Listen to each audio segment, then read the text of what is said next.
저는 이제 원어 같은 거 찾아가지고 이게 이 뜻이구나 이렇게 발견되면 희열이 느껴지거든요. 그래서 엄청 재밌거든요. 설교 준비하는 시간이. 근데 그런 강의안 준비하고 이런 게 힘들긴 한데 그래도 뭐 큰 내용은 아니지만 좀 재밌게 한번 해보면 좋을 것 같아서. 자, 집사 직분 한번 볼게요. 여러분, 집사는 사도행전 4장에 처음 등장하고 있죠. 집사를 왜 세웠죠? 여러분, 집사를 왜 세웠죠? 자, 성경은 집사직에 관해서 굉장히 엄격하게 제시하고 있는데 디모데전서 3장 8절에서 13절에 보면 한번 읽어드릴까요? 8절부터 한번 보실래요? 이와 같이 집사들도 정중하고 일구이연하지 아니하고 술에 임박히지 아니하고 더러운 일을 탐하지 아니하고 깨끗한 양심의 믿음의 비밀을 가진 자라 할지니 이에 이 사람들을 먼저 시험하여 보고 그 후에 책망할 것이 없으면. 집사 세울 때 시험해 보래요. 여러분, 이렇게 집사 세우면은 몇 명이나 통과할 것 같으세요? 집사의 직분을 맡게 할 것이요. 여자들도 이와 같이, 이건 권사에 관한 내용이죠. 정숙하고 모함하지 아니하며 절제하며 모든 일에 충성된 자라야 할지니라. 집사들은 한 아내의 남편이 되어 자녀와 자기 집을 잘 다스리는 자일지니 집사의 직분을 잘한 자들은 아름다운 지위와 그리스도 예수 안에 있는 믿음에 큰 담력을 얻느니라. 교회에서 주시는 축복은 다 이런 거밖에 없어요. 담력 우리 필요 없는데, 그죠? 우리는 좀 잘 먹고 잘 살면 좋겠는데 집사대도 아무것도 안 주고 성경에서는 이걸 큰 축복이라 그러는데 아름다운 지위. 아름다운 지위가 뭘까요?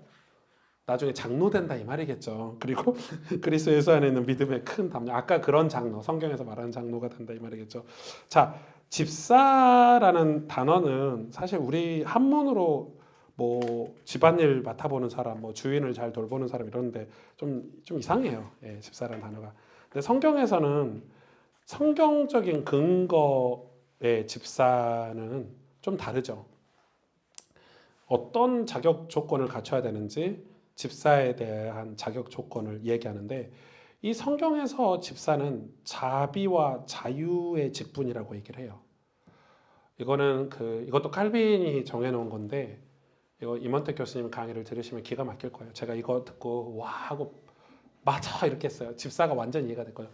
왜 자비와 자유의 직분이라고 했냐면 성경에서는 그게 사도행전 4장에 사건이죠. 무슨 사건이 있었죠? 사도행전 4장에 왜 7 집사를 세웠을까요? 누가 아시는 분? 사도행전 4장에 막 교회가 부흥했잖아요. 막 3,000명씩 5,000명씩 오고 사도들이 막 복음 전하고 전도하고 막 이랬는데 갑자기 사도들이 사역을 다 올 스탑하고 7 집사를 세웠죠. 지혜와 성령이 충만한 7 집사를. 왜 세웠죠? 무슨 사건 때문에? 유대인들 과부만 챙겨서. 오, 맞아요. 헬라파 과부를 구제해서 제외했죠. 헬라파 과부는 누구예요? 유대인 아닌 사람들. 히브리 과부들만 챙겼죠. 근데 그 사건이 그 사건이 왜 벌어졌죠? 그런 걸 알면 사도행전에 집사를 세운 이유를 확 알 수 있죠. 그 당시 교회는 초기 예루살렘 교회는 누가 구심점이었죠? 히브리인들이 구심점이었어요. 유대인들이 구심점이었어요. 히브리인들. 그러니까 히브리인들이 메인이 되다 보니까 근데 하나님이 이방의 전도의 문을 여셔가지고 이방인들 그러니까 헬라인들이 교회 안에 엄청 유입이 됐는데 히브리인들이 헬라인들을 받아줬어요? 안 받아줬어요? 안 받아줬죠.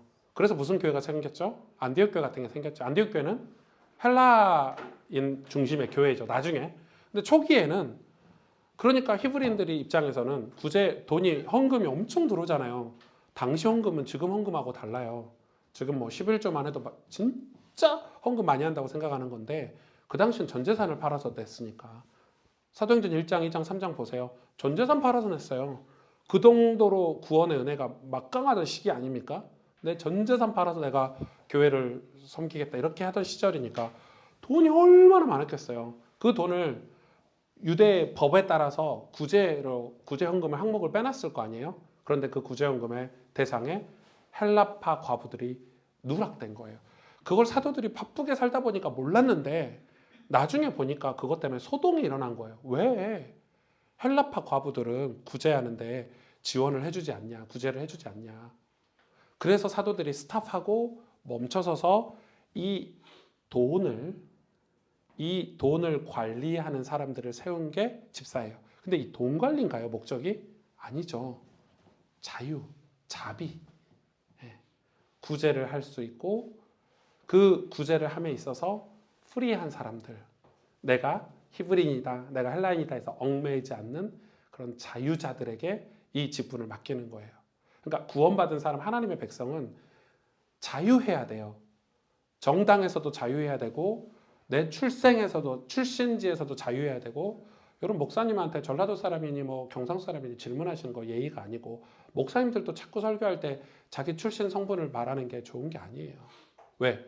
구원받은 사람은 자유자가 된 거예요.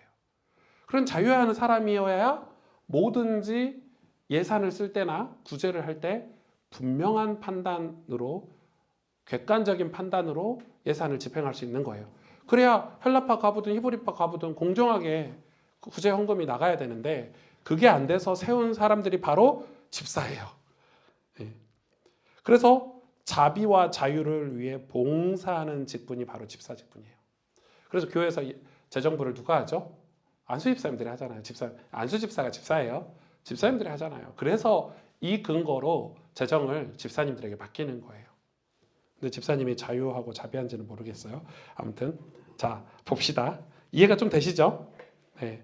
그러면 집사의 특징이 되게 많고, 집사를 세울 때 시험하여 보랬어요. 왜 집사는 장로에게 없는 걸 하라고 했을까요? 자유와 자비를 맡겨야 되니까 이 재정을 맡겨야 되니까 얼마나 자유한 사람인지를 확인을 해야 되겠잖아요. 예를 들어서 그 교회도 이런 문제가 많대요. 여러분 오해할 수도 있는데, 어떤 큰 교회 얘기인데 그 교회 재정부장을 맡았던 집사님이 자기 삶이, 자기 비즈니스가 잘 안 된 거예요. 회사가 어려우니까, 비즈니스가 어려우니까 교회 돈을 횡령해서, 왜냐하면 교회 돈 횡령하기 쉽잖아요. 누가 확인하는 기관이 없으니까. 자기가 재정부장이야. 그래서 그 돈을 매달 빼돌려서 자기 회사가 어려운 일을 메꿨다는 거야. 나중에 횡령죄로 교회가 고발해서 감옥에 갔죠. 여러분 안 보셨어요? 신문에 대서특필했잖아요. 근데 더 충격적인 거, 목사와 뭐 했다고요? 목사와 공모해가지고 목사에도 일정, 그 집사님 재정부장이니까 아유 목사님 돈 쓰세요. 눈먼 돈인 거죠. 여러분, 그래서 집사는 오늘 성경 말씀이 이해가 되는 거예요. 시험해보라. 테스트해보라. 여러분, 한 기관에서도 예를 들어서 뭐 청년부다, 청년부 회계, 돈 맡기는 거, 뭐 청년부는 돈이 얼마 없으니까 시험 들 일이 없나? 그러니까 예를 들어서 뭐 우리 집이 청년이 너무 돈이 막 함부로 써, 막 자기 쾌락을 해서 돈을 써. 근데 갑자기 돈줄이 막혔어. 그럼 자기가 공적으로 회계로서 갖고 있는 돈에 손을 댈 수 있겠죠. 그런 거를 확인하기 위해서 자유라는 직분이 있는 거예요. 완전 자유한 사람.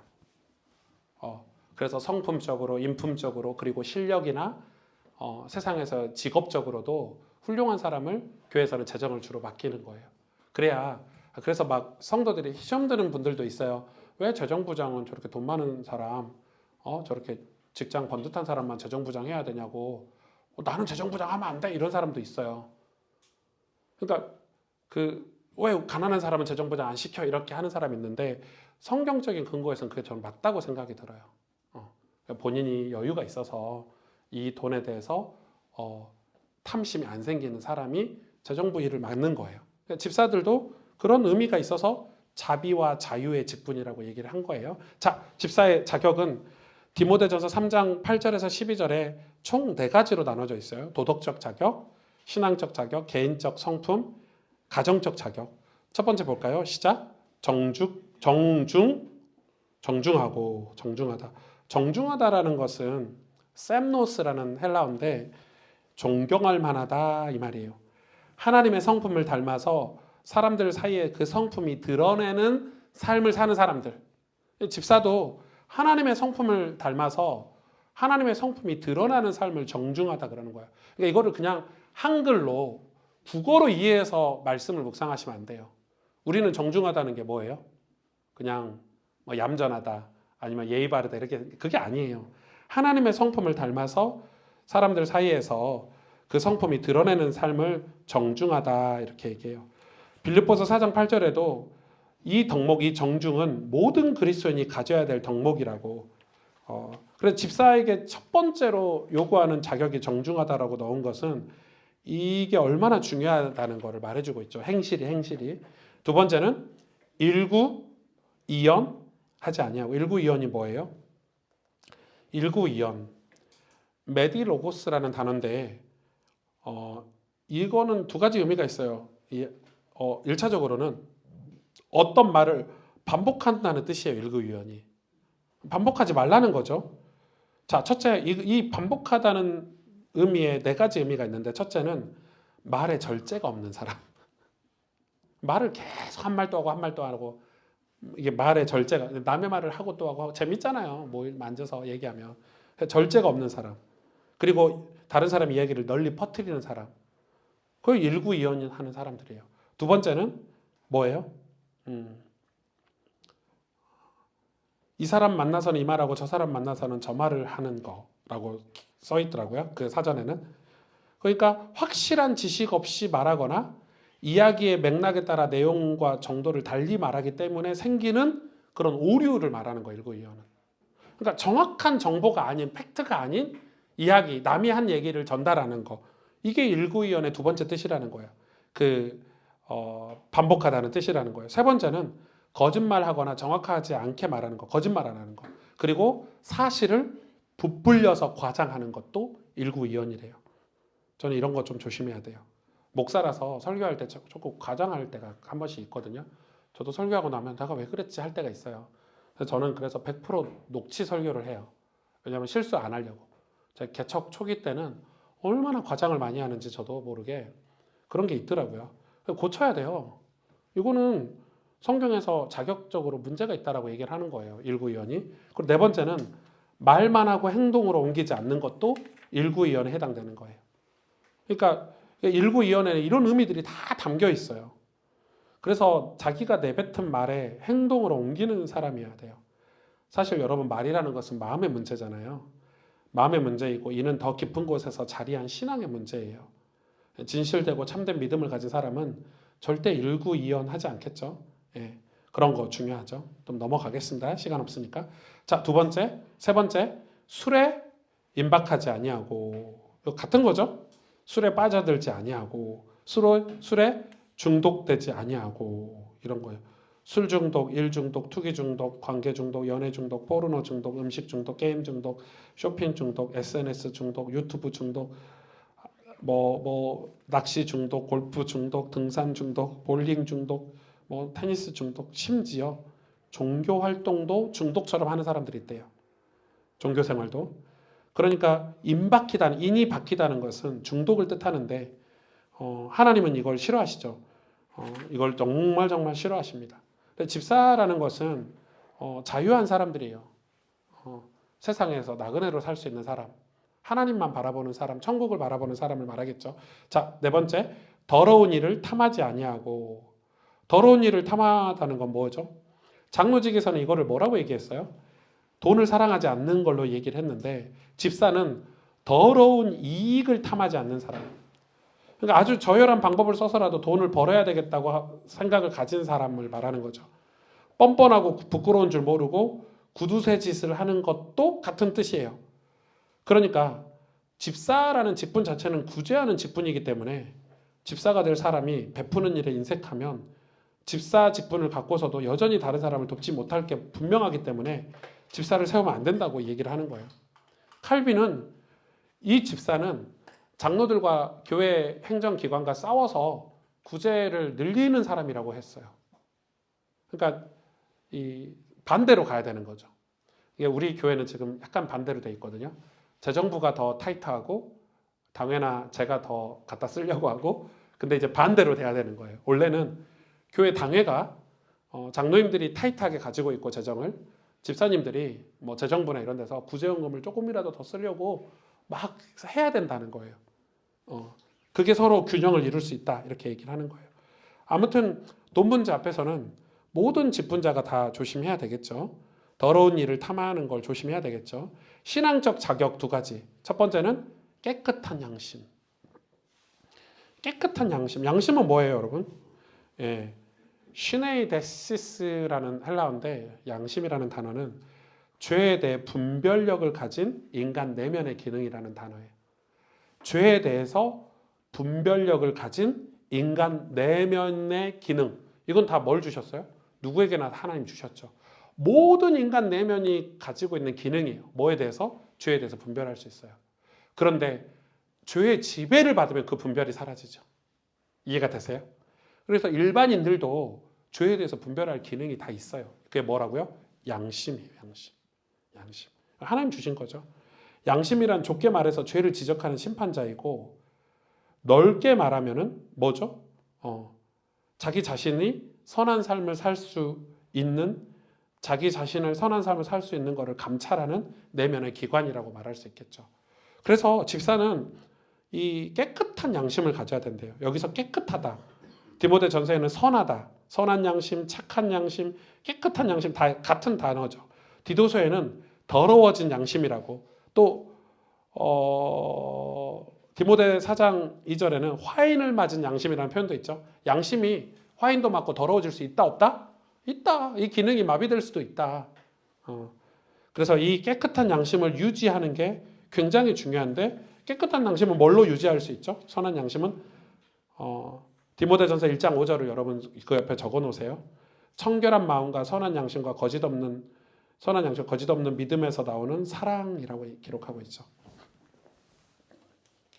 그러니까 이런 선한 양심, 깨끗한 마음 뭐 이런 것들은 거짓 없는 믿음에서 다 사랑이 나온대요.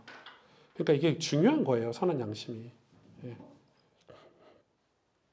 구원받으면 우리 양심이 변화된다고 해요. 자, 그 다음에 믿음의 비밀을 가진 자라 한다. 믿음의 비밀. 믿음이면 믿음이지. 왜 비밀일까요? 예. 이게 뭐 신비스럽고 비밀스러운 측면이 있어서 그렇게 표현했을까요? 아니죠. 예, 뭐 그런 게 아니에요. 사도 바울은 복음을 비밀이라고 표현을 했죠. 왜 사도 바울은 복음을 비밀이라고 했어요? 바울은 예수 그리스도의 완전한 복음이 구약 시대에는 하나님의 백성에게 감춰져 있다가 신약 시대에 드러났기 때문에 비밀이라고 했어요. 이해가 되시죠? 구약에는 하나님의 복음이 감춰져 있었잖아요. 언약 백성 안에. 그러다가 신약에 예수님이 오시면서 오픈됐잖아요. 이방인들에게. 그래서 이거를 비밀이라고 표현을 한 거예요. 그래서 이 비밀은 목사 나만 알고 있는 어떤 특별한 신비스럽고 뭐 이런 게 아니라는 거예요. 지금은 이 비밀이 다 공개가 돼 있죠. 누구나 할 수 있는 비밀. 이렇게 설명을 해야 맞을 것 같아요. 그래서 이 복음의 비밀, 믿음의 비밀 이런 거는 어떻게 해석을 해야 맞죠? 믿는 바 내용이 내가 믿는 바 내용이 되는 복음. 그러니까 믿음직스러운 복음 이런 뜻이겠죠? 좀 어려운가? 예. 그러니까 이 복음이라는 건 내용이잖아요. 복음은 컨텐츠인데 이게 비밀이잖아요. 왜 비밀이라고 했냐? 이게 구약에 감춰진 그 복음이기 때문에 비밀이라는 거예요. 구약으로부터 복음이 왔다는 거죠. 하나님이 구약에 우리를 구원하시겠다는 그 약속, 언약, 그게 우리에게 왔다는 그 의미로 비밀이라는 단어를 썼다고요. 제가 표현을 어떻게 해야 될지 모르겠어요. 네. 이게 비밀이 이거 아니에요. 우리끼리 신비롭고 막 이런 게 아니고 하나님이 구약에서부터 약속하신 그 복음이 지금 오늘날 우리에게 왔다. 이런 의미의 믿을 만한 내용을 얘기하는 거예요. 믿음의 내용, 복음의 내용을 얘기하는 거예요. 비밀이라는 게. 이해가 되신가요? 이해 안 되신 것 같은데? 되셨어요? 예, 이건 나중에 교리 믿음에 관해서 공부할 때 좀 공부를 해보겠습니다. 저도 사실 이거 공부 수업 시간에 이해가 돼가지고 믿음의 비밀이 지금 저는 이해가 된 상태인데 그래서 저는 이게 언약이라는 걸 빼고 믿음을 설명할 수가 없어요. 예, 언약이라는 걸 빼고 그래서 구약의 언약을 반드시 공부를 해야 신약의 복음을 이해할 수 있어요. 그래서 신약과 구약이 나눠지는 건 이단입니다, 여러분. 사입이에요. 신약만 믿겠다, 뭐 구약만 믿겠다. 완전 사입이죠, 사입이. 예, 그런 목사들을 경계하시길 바랍니다. 그래서 맨날 신약 설교만 하시는 목사님 계시고 또 어떤 분은 맨날 구약 설교만 하시는 목사님들 계시는데 조심하셔야 됩니다. 예. 자, 넘어갈게요. 개인적 성품 3장 10절에 뭐라고 나타나 있죠? 책망할 것이 없으며. 네. 책망할 게 없나요, 우리가? 어떻게 없을 수 있나요? 예. 책망할 게 없다. 이 말은 우리가 시험을 통과했다는 의미가 있대요. 그래서 시험을 통과한 사람들은 그런 시험이 와도 시험에 걸리지 않을 사람을 집사로 세우라는 거예요. 그러니까 믿음의 시험이 있자는 거죠. 마귀의 시험도 있고 하나님의 시험 테스트도 있는데, 그래서 그 시험을 통과한 사람들은 더 이상 책망할 게 없다. 이 말은 우리가 자꾸 뭐 교회에서 목사나 장로님들이 막 책망하고 그런 책망을 얘기하는 게 아니라 하나님으로부터 더 이상 시험을 통과를 다 했기 때문에 그 시험에 시험 들어가지고 책망할 게 없는 사람을 얘기하는 거죠. 믿음이 세워진 사람을 얘기하는 거예요. 믿음이 견고하게 세워진 사람을 여기서는 얘기한다는 거예요. 엄청 중요하죠. 중요합니다. 이거는 초대교회 세례의식을 떠올려 보게 하는데, 초대교회 당시에 세례를 받기 위해서 최소한 3년 시간이 필요했대요. 저도 우리 교회에서 그렇게 해보고 싶은데 교회 문 닫을 것 같아가지고 뭐 도전을 못 하겠어요. 그 정도로 세례 한 번 주기 위해서는 3년 이상 교육을 했고, 3년 동안 교육만 한 게 아니라 이 사람이 정말 시험을 통과하고 테스트를 다 통과해서 완전한 믿음의 사람으로 세워졌냐 안 세워졌냐. 그래서 완전한 믿음의 사람, 예수 그리스도만 바라보는 사람을 세례를 줬거든요. 이거 집사도 아니야. 신자로 받아준 거야. 그게 그 정도로 까다로웠다는 거예요. 그러니까 그런 사람들은 책망할 게 없죠. 왜? 이미 하나님 나라를 위해서 목숨 걸기를 한 사람들이기 때문에 뭐 교회 안에서 부정적이거나 교회를 훼손하려고 하거나 뭐 마귀 짓을 하거나 또 그런 사람들이 아니기 때문에 책망할 게 없다, 이런 의미가 있는 거죠. 굉장히 중요하죠. 그래서 초대교회 때는 이런 집분자를 세울 때 이런 부분에 있어서 진짜 매우 엄격하게 세웠다는 거예요. 자, 그 다음에 가정이 또 나오죠. 집사 특징에도. 이건 쭉쭉 넘어갈게요. 하나님의 남편이 되고 자녀를 잘 다스리고 자기 집을 잘 다스리는 자. 이건 똑같죠. 예, 장로들하고 똑같으니까 좀 넘어가도 될 것 같아요. 굉장히 중요해요. 그래서 칼뱅에 대해서, 칼뱅은 이렇게 설명해서 제가 그대로 읽어드릴게요. 칼빈은 가난한 자들을 돌보는 일은 집사들에게 일임이 되어야 합니다. 그는 구제하는 자는 성실함으로 긍휼을 베푸는 자는 즐거움으로 할 것이니라고 하는 로마서 12장 8절에 따라서 집사의 사역을 두 가지로 나누었습니다. 구제를 집행하는 집사와 가난한 자들과 병자를 돌보는 집사입니다. 일반적으로 교회법에서 규정하는 집사의 직무는 다음과 같습니다. 첫째, 집사는 당회의 지도를 받고, 둘째, 교회 봉사를 담당하고, 셋째, 교회 서무를 담당하고, 넷째, 교회 회계를 담당하고, 다섯째, 교인들의 구제를 담당합니다. 이게 칼빈이 세운 집사 직분의 정의예요, 오늘날에. 그래서 당회 지도를 받는 게 제일 중요하고, 그 다음에 봉사, 서무가 뭐예요? 행정 업무를 말하는 거예요. 집사들이 행정 업무를 담당했다는 거예요. 그 다음에 회계와 구제를 담당한 거예요. 그러니까 돈에 관련된 거, 구제에 관련된 것들은 전부 집사님들이 관리를 하는 거죠. 그러니까 그래서 자비와 자유의 직분이다라는 영광스러운 명칭이 붙는 거예요, 집사에게도. 자, 권사로 넘어가겠습니다. 자, 여기서 퀴즈. 자, 저를 보세요. 성경에 권사라는 직분이 있을까요, 없을까요? 없습니다. 오, 확실합니까? 네. 정말요? 네. 오, 다 찾아보셨습니까? 유튜브에서 보셨대요. 예, 그럼 확실합니다. 요즘 유튜브가 훨씬 정확하니까. 근데 왜 교회는 권사라는 직분을 만들었을까요?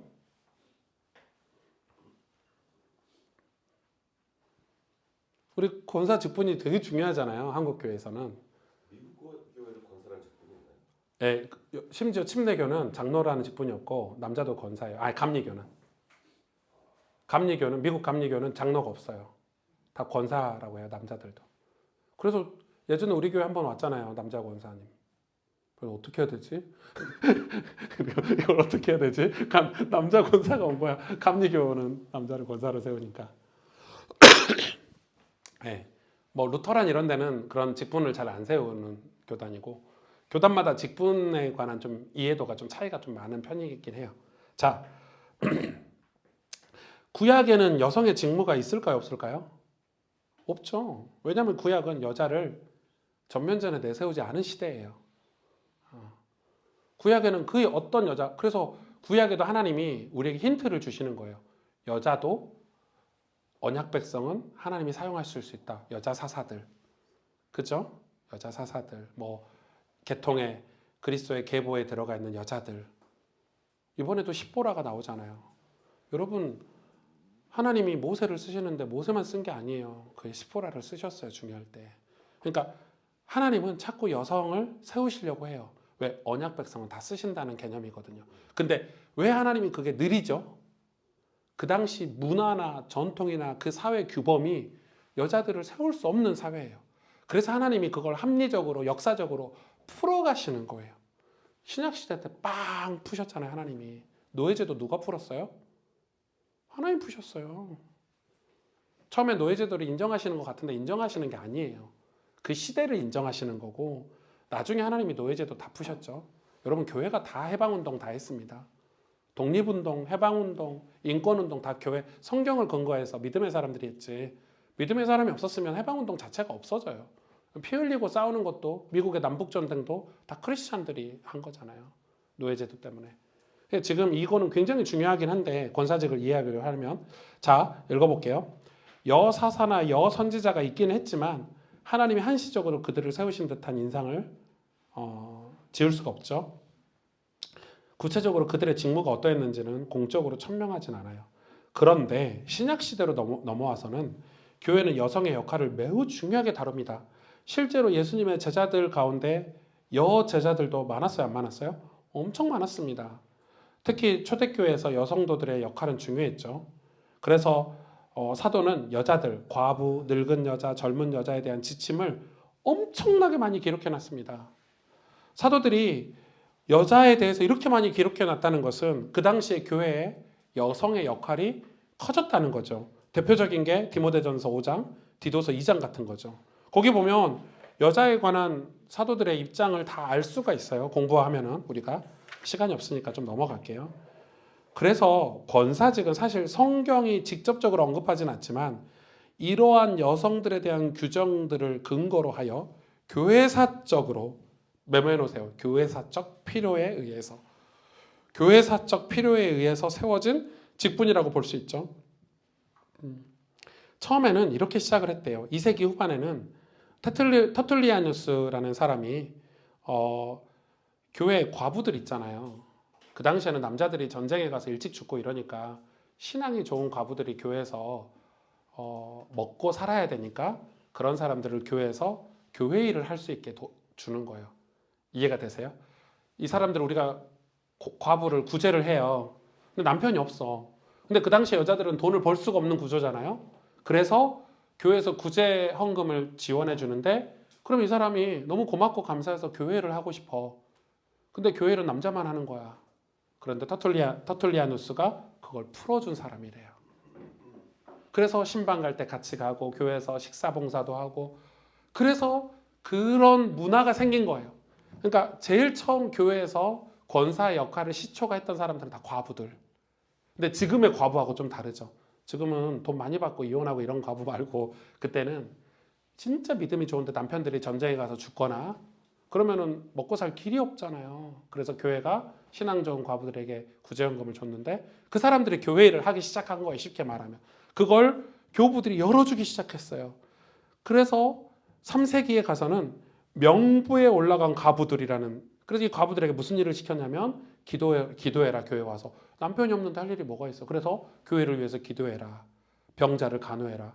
고아를 돌봐라. 감옥에 갇힌 그리스도인을 방문해라. 이교도 여인들에게 복음을 전해라. 회심한 여인들의 세례를 받을 수 있도록 가르치는 일을 과부에게 시켰다는 거예요. 몇 가지 일을 시켰어요? 지금 기도에 힘썼고 병자를 간호하고 고아를 돌보고 감옥에 갇힌 그리스도인을 방문하고 이교도 여인들에게 복음을 전하고 회심한 여인들이 세례 받을 수 있도록 가르치는 일을 이 과부들에게 시킨 거예요. 믿음 좋은 과부들에게. 그러니까 지금 오늘날 과부하고 그때 과부는 억양이 다르죠. 근데 그분들이 일을 못했으니까 교회에서 구제연금을 받는 대신에 이런 일을 시킨 거예요.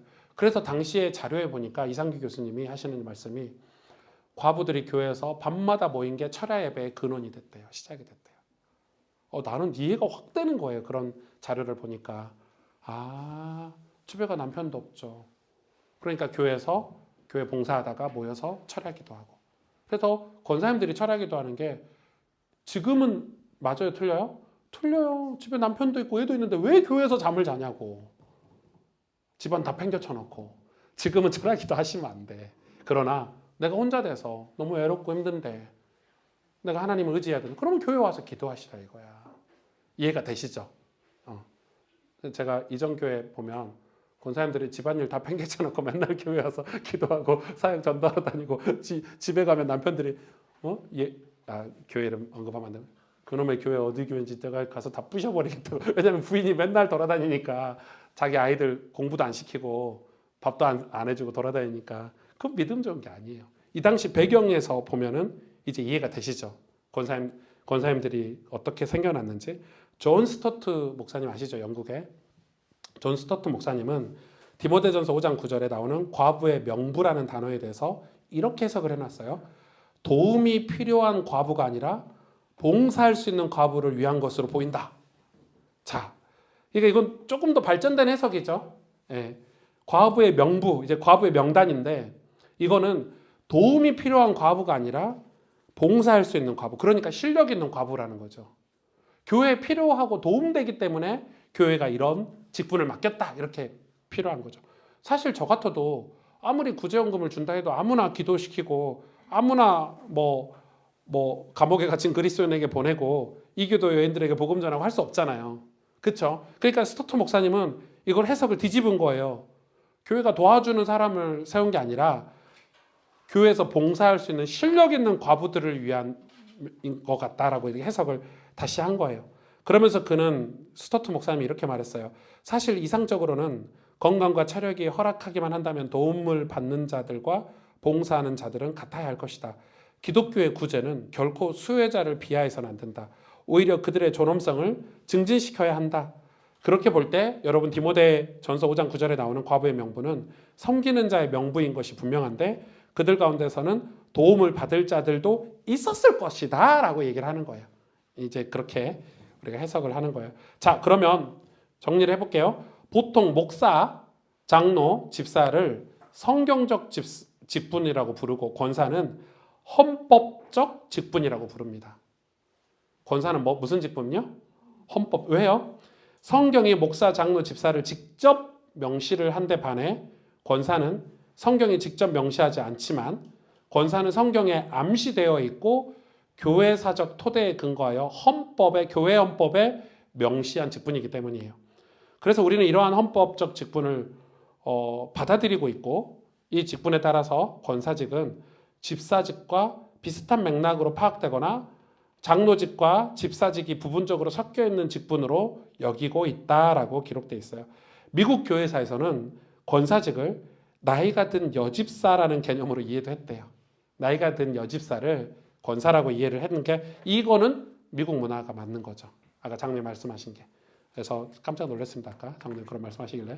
그래서 미국에서는 권사님은 여자 집사가 이제 나이가 들면 그걸 남자가 장로가 되니까 여자는 권사로 세웠다 이렇게 이해를 하고 있는 거예요. 여튼 권사는 병든 자를 돌고 가난한 자를 돌보고 환자를 돌보고 새신자를 돌보고 감옥에 가 있는 사람을 돌보는 역할로 복음을 전하는 그리고 세례 교육을 맡은 직분이었다라고 교회사적으로 확인할 수 있어요. 저는 세례 교육을 맡았다 권사들이 깜짝 놀랐어요. 세례 받는데 그 교육을 권사들이 했구나. 지금 우리는 누가 하죠? 장로들이 하죠. 그래서 저도 좀 권사님들도 투입해 볼까 지금 생각 중입니다. 괜찮을 것 같아요. 자, 넘어가 볼까요? 그리고 그러면은 그 표를 보고 이제 마무리를 하겠습니다. 디모데전서 3장 11절에서 13절에 나타난 권사의 특징 3가지. 첫째, 개인적 성품. 제가 왜 이걸 정리해놨는지 아시겠죠? 두 번째, 신앙적 자격. 세 번째, 가정적 자격. 지금 성경이 얼마나 디테일하게 자격에 대해서 얘기하고 있는지. 개인적 성품만 좋아서도 안 되고 개인적 성품이 좋다는 건 사회적인 자격도 된다는 말이잖아요. 그걸 지금 여러 루트로 복합적으로 중복해서 확인하고 있다는 거죠. 그러니까 나 신앙 좋은데요? 저 장로 시켜주세요? 내가 알았어, 기다려봐. 내가 가정에 가서도 확인하고 사회에 가서도 확인하고 아까 그 갈보리 교회처럼 지역 사회에서도 확인하고 장로 한 명 세우는데 그렇게 중복해서 확인을 많이 했다라는 의미로 제가 앞에 정리해 놓은 거예요. 자, 봅시다. 개인적 성품 비슷하죠? 정숙하고 권사는 뭐 해야 된다? 정숙해야 된다. 셈노스 같은 단어예요. 뭐하고 같은 단어죠? 정중하고 같은 단어예요. 해석을 안 하겠습니다.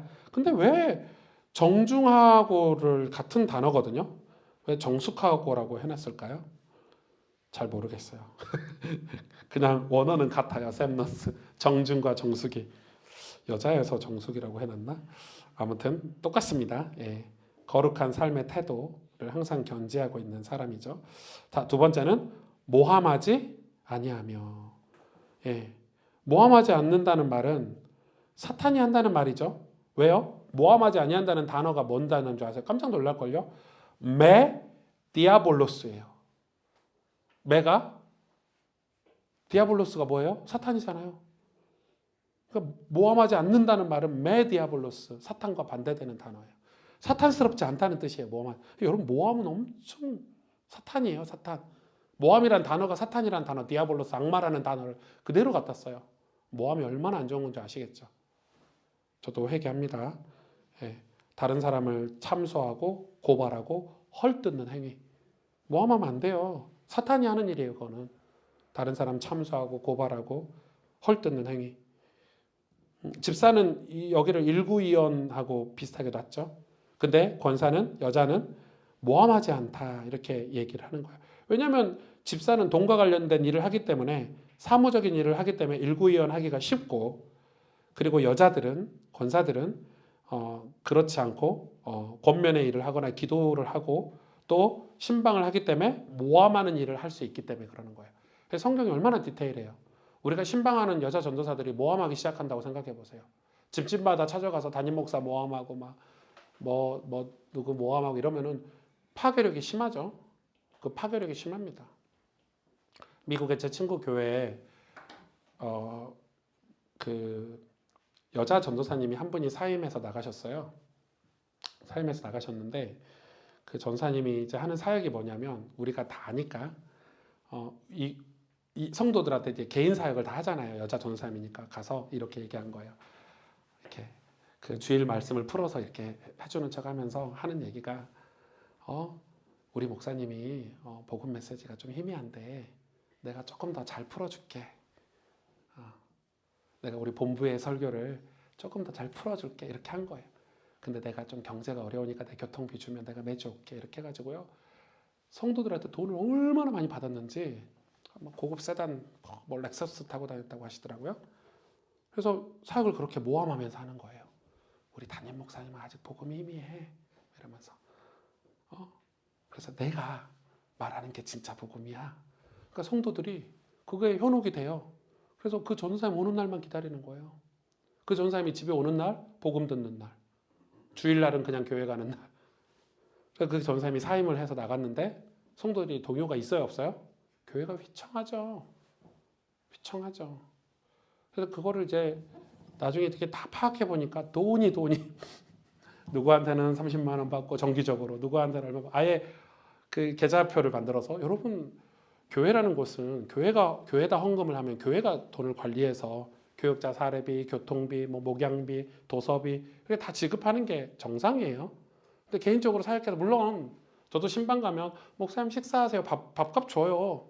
밥값 좀 밥을 먹기도 하고 저는 주로 이제 신방비는 교회로 헌금을 다 하거든요. 우리 교육자들하고 같이 그렇게 해요. 그러니까 그런 것들이 문제가 되는 거예요. 모함이라는 단어는 엄청 무서운 단어. 사탄이 누굴 모함했죠? 하나님을 모함했잖아요. 하나님은 악한 신이야. 하나님은 사랑이 없어. 이러면서 하나님은 너네들을 지금 죽이려고 뭐 이런 식으로 모함을 하잖아요. 마귀가 마치 자기를 사랑이 있는 것처럼 모함하잖아요. 진짜 사랑이 아니죠. 예, 쾌락이고 그리고 그 사랑은 결과가 좋지가 않죠. 모함이라는 단어는 디아볼로스다라고만 알고 계시면 될 것 같아요. 사탄이에요, 모함이. 같은 단어를 쓰고 있어요. 자, 세 번째, 권사님들 절제하며 넘어갈까요? 예, 다 아는 아까 공부했으니까. 네 번째, 여자들 절제 좀 강의를 해야 되는데. 자, 넘어갈게요. 자, 네 번째가 중요해요. 없던 단어죠. 모든 일에 충성된 자, 충성된 자. 남자들은 돈 문제를 굉장히 강조했는데 여성에 관해서는 모든 일이라고 하는 이유가 있겠죠. 모든 일. 권사의 경우 남자 집사와 동등하게 해석해서 돈 문제에 있어서 더러운 이익을 탐하지 않는 생활 태도가 필요하다고 생각할 수 있지만 그보다는 모든 일 말 그대로 모든 일을 말 그대로 받아들이는 게 좋대요. 교회 생활, 가정 생활, 사회 생활, 삶의 모든 측면에서 충성을 요구하는 게 이 권사에 대한 요구 사항이래요. 어떻게 보면 남자 직분자보다 더 엄격하게 보일 수 있지만 역으로 생각하면 여자 직분자에 대한 기대치가 굉장히 성경에서 높다고 보는 거죠. 잠언 31장에 보면 누가 나오죠? 현숙한 여인이 나오죠. 성경이 말하는 현숙한 여인은 다만 성품이 성숙한 정도에 그치는 게 아니라 모든 일에 지혜롭고 온전한 여인을 말해요. 여러분, 왜 여자가 중요하죠? 여자가 가정도 다 살리기도 하고 죽이기도 해요. 진짜 미안한 얘기지만 여러분, 중요한 일은 남자가 하는 것 같지만 그 남자를 움직이는 게 여자고, 그래서 여자들이 교회에서도 중요한 역할을 다 해요. 남자들은 말이 없어요. 여러분, 남전도에 모임 가보셨어요? 1분이면 끝나요. 안녕하세요. 예, 해산 이러거든요. 여전도에 가보세요. 1시간이고 계속 말하고 있어. 저는 가끔 이렇게 그런 모임들 보면 깜짝깜짝 놀래요. 남자들은 말이 많지가 않아요. 누구나 다. 근데 여자들은 말 많죠. 왜? 그게 하나님 주신 특성이에요. 그래서 자녀들을 잔소리로 교육하고 남편들을 바르게 살도록 교육하고 다 여자들의 장점이에요. 그런데 그래서 모함 이런 걸 이야기하는 거예요. 중요하다. 절제도 다 그런 절제를 얘기하고 있어요. 모든 일에 충성도 마찬가지겠죠. 자, 넘어갈게요. 신앙적 자격, 깨끗한 양심. 아까 했죠? 예, 똑같습니다. 믿음의 비밀을 가진 자? 똑같습니다. 그죠? 그리고 자, 가정적 자격, 한 남편의 아내가 돼요. 이것도 비슷하겠죠? 예, 비슷하겠죠. 한 아내의 남편이 돼요. 여자들도 이거에 대해서 확실히 갖고 있으셔야 돼요. 확실히. 예. 그래서 여자분들도 어떨 때 보면 뭐 요즘은 시대가 아무리 바뀌긴 했는데 너무 무서울 때가 있어요. 남편한테 너무 함부로 하고 막 심하게 말하고 그게 저는 우리 자녀들이 볼 때 그렇게 좋아 보이진 않더라고요. 물론 남자들도 마찬가지지만 근데 주로 이제 여자들이 뭐 함부로 막 험한 말을 하고 저는 남자나 우리 자녀들은 엄마의 언어 속에서 자란다고 생각을 해요. 그래서 언어는 엄마의 언어로 가정의 다 분위기가 결정이 돼요. 왜? 남자들은 집에 가서 말 안 해요. 밖에서 일을 하기 때문에. 그러니까 집에서 엄마가 어떤 말을 하느냐. 그래서 우리가 결혼할 때 그 상대방의 모국어를 보라고 하잖아요. 그 김창욱 교수님이. 언어를 보면 다 할 수 있다는 거예요. 말투를 보면 다 할 수 있다는 거예요. 여러분, 말투가 기분 나쁘고 말투가 상대방을 깎아내리고 비난하고 모함하고 이러면 그거는 그 집은 결과가 뻔하죠. 교회도 똑같아요. 교회 안에서 여성분들이 권사님들이 어떤 말을 하느냐. 따뜻한 말, 사랑의 말, 권면의 말. 왜냐하면 권사님들이 하는 사역은 주로 신방하고 기도하고 또 뭐 감옥에 가 있는 그리스도인을 신방하고 도와주고 뭐 또 세례를 주는 그런 가르치는 일을 하기 때문에 권사님들의 언어가 그렇게 중요하다 얘기하는 거예요. 이 남편의 아내가 되는 것도 그런 거죠. 그러니까 다 같은 의미가 있죠. 자녀를 잘 교육, 양육하는 자. 자기 집을 잘 뭐하는 자? 관리하는 자. 여자들이 자기 집 관리 안 하고 권사가 돼서는 안 된다. 이렇게 말을 하고 있는 거예요. 그러면서 저는 이 모든 직분의 이제 결론을 좀 내고 싶은데 사도 바울은 교회를 뭐라고 얘기했냐면 사도 바울은 여러분 너무 잘 아시지만 살아계신 하나님의 교회라고 했어요. 디모데 전서에 여러분 4장 10절에 그렇게 말했어요. 살아계신 하나님의 교회. 어제 금요 예배 우리 윤 전사님이 그 에베소 교회 설교해 주셨는데 꼭 들어보세요. 되게 저는 은혜를 많이 받았는데, 그러니까 교회가 어떤 곳이냐 했을 때 살아계신 하나님의 교회래요. 하나님은 왜 살아계신 하나님의 교회라고 하죠? 하나님은 교회에서 생명을 주시고 이 생명을 양육하는 일을 교회에 맡기셨어요. 그러니까 교회가 하고 있는 주 업무는, 하나님이 교회에서 하시는 일은 생명을 양육해요. 왜요? 생명이 자라야 되니까. 그죠? 제가 요즘 설교하고 있는 핵심 내용들이죠. 하나님이 자기 백성에게 생명을 주시고 생명이 자란다는 말은 두 가지가 있죠. 그냥 이렇게 쭉쭉쭉쭉 성장한다는 말도 있어요. 성장해서 열매를 맺는다는 말도 있지만, 자란다는 표현은 어둠이나 죄나, 그죠? 여기서 벗어난다는 의미도 있어요. 원어적으로. 그러니까 벗어나길 원하시는 거예요, 하나님은. 우리 생명이 자라서 어둠이나 죄나 어떤 진노, 하나님의 진노에서 벗어나기를 원하시는 거예요. 그래서 자라는 거. 교회가 하는 일은 이런 일을 하는 거예요. 그래서 바울은 이 교회를 이 살아계신 하나님의 교회라고 말함과 동시에 진리와 진리의 기둥과 뭐라고 했죠? 터. 이 진리의 기둥과 터라고 얘기한 거예요. 그러니까 뭐 기둥은 구약에 하나님이 인도하셨던 구름 기둥, 불 기둥을 떠올리게 하고, 터는 하나님의 성전을 이렇게 뜻하죠. 터전이라고 우리가 말을 하니까. 그래서 이런 교회를 섬기는 직분은 엄청 중요하다. 여러분, 이런 교회를 우리가 섬겨야 되니까 우리의 직분이 뭐 가스펠 교회 권사, 장로, 집사 이 정도가 아니라 하나님의 교회, 생명이 자라는 일을 섬기는 직분이다, 이렇게 보시는 거예요. 이게 사도 바울이 보는 거고, 이게 칼빈이 보는 직분론의 핵심 교리예요. 자, 우리의 모든 직분은 생명이 양육되는데 우리가 쓰여져야 된다는 거예요. 우리 엄마 아빠가 가정에서, 엄마 아빠도 직분이잖아요. 누군가의 아빠고 누군가의 엄마니까 직분이죠. 아빠 엄마라는 단어가. 집에서 오승주 씨 이렇게 안 부르잖아요, 우리 아이들이. 아빠 또 엄마 이렇게 부르지. 엄마도 직분이에요. 그러면 그 엄마와 아빠라는 직분이 왜 있죠, 가정에? 자녀들을 양육하기 위해서 있는 거잖아요.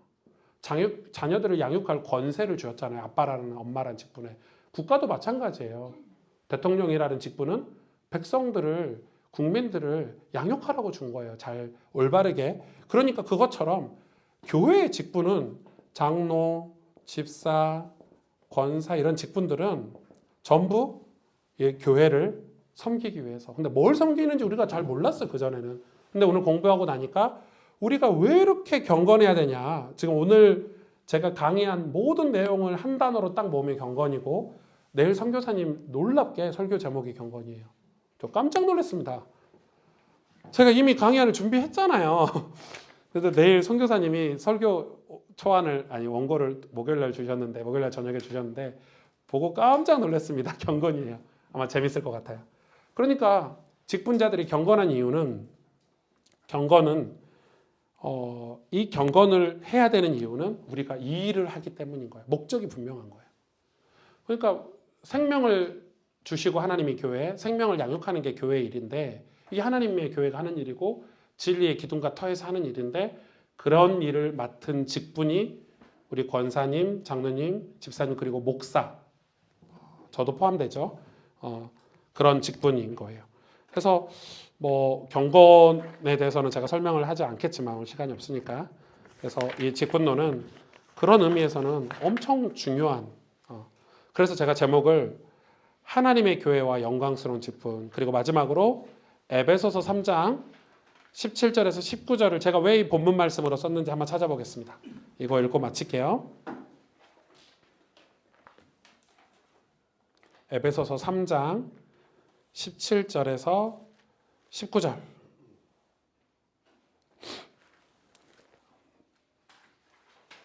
다 같이 읽어볼까요? 에베소 3장 17절 19절 시작. 믿음으로 말미암아 그리스도께서 너희 마음에 계시게 하시옵고, 너희가 사랑 가운데서 뿌리가 박히고 터가 굳어져서 능히 모든 성도와 함께 지식에 넘치는 그리스도의 사랑을 알고 그 넓이와 길이와 높이와 깊이가 어떠함을 깨달아 하나님의 모든 충만하신 것으로 너희에게 충만하시기를 구하노라. 아멘. 이게 교회됨이고 교회 직분자들이 가지고 있어야 될 하나님 주시는 축복이죠. 예, 축복입니다.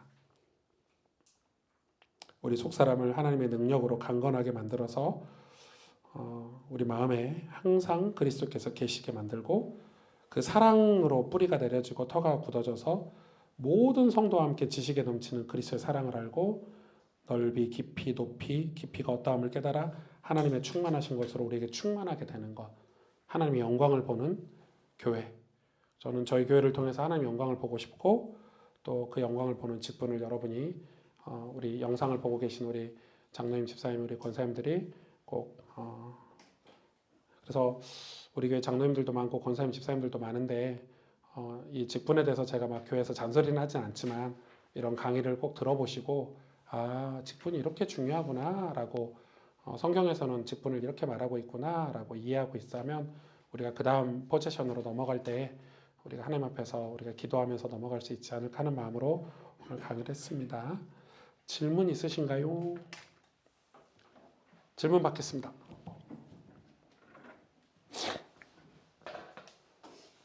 없으시면 같이 기도하고 우리 토요 제자 훈련, 직분자 훈련 마무리하겠습니다. 우리 합심으로 한 번만 같이 기도하겠습니다.